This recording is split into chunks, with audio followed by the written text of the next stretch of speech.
I am always talking about how amazing it is to be a talented tiny business owner. Let's go into detail today about why. I'm going to give you 3 reasons why it's great to be a talented tiny business owner.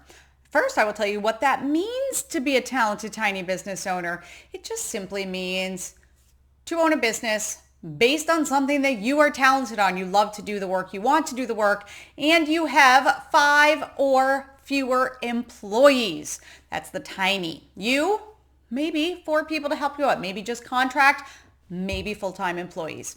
But that's not what the conversation is about today. The conversation is about why it is incredible to be a talented tiny business owner. The first is the thing that everybody who owns a business talks about. I don't know if they even know what it means to them, but they use the word freedom. So we definitely have to address that. I love being self-employed because of freedom. I want to be self-employed because of the freedom. I want to own my own business because of the freedom. What does that mean? Well, especially for those that have had corporate jobs in the past, usually freedom means the freedom, the flexibility to have the schedule that you want, the ability to take off time when you need, the ability to work the hours that you want. If you are a caregiver to your children or maybe to a parent or something like that, it means being able to work around that caregiving. If you're trying to basically start a lifestyle business where you can do the things you want to do, like travel and have hobbies, it's being able to work around that, work when you want to, which I will say, talented tiny business owners, you can absolutely work when you want and have that freedom. You just have to communicate it with your customers and clients. You want to take that whole summer off, you can do it. You just have to communicate that it will happen.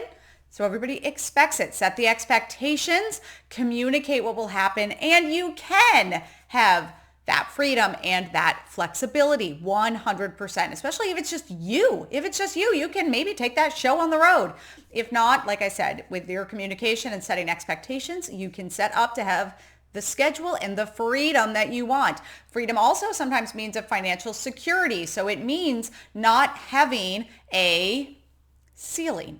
You can, as a talented tiny business owner, make a fantastic living. You can far out earn many positions in corporate America. The only thing holding you back is you. So you again have the freedom to make your living your way and typically make a lot more than you would be able to if you did work for somebody else. A lot of people think that that's often not the case, but when you really start to look at the statistics, the people that end up leaving corporate and going freelance most of the time do make more than if they had stayed at that position.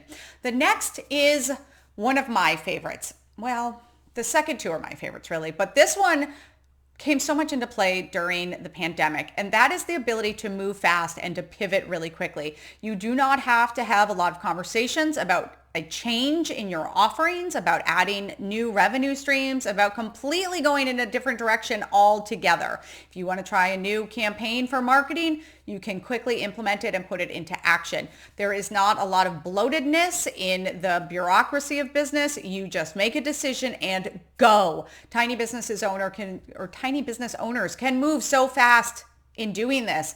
It really was why the tiny businesses did so well during the pandemic, because they easily were able to see if they, let's say, lost a revenue stream with something having to do with being in person or any industry change that went on during the pandemic, and they were able to move into other areas, add new products and services, and make up for it in other ways.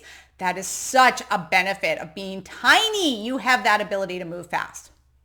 The last is probably my favorite because I am somebody that loves my quiet alone time. I'm trying to not label myself as an introvert. Labels are not great because I'm maybe taking on characteristics that I don't want. But I will say I really do enjoy quiet and I enjoy alone time. A lot of what I do is very creative, and they're now proving that in order to be innovative, in order to be creative, you need to have a lot of alone time and a lot of quiet.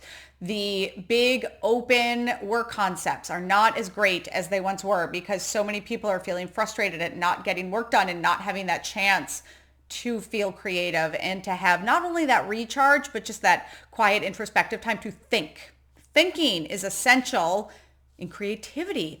And what many of us start to crave when we are not owning our own businesses is that quiet, that solitude, that ability to work that into our schedule and to have a lot of that time of working alone. Collaboration is great. It is great to have a team, but it is equally great to have that solitude introspective time, time to be creative and to innovate. And you definitely get that when you're a tiny business owner.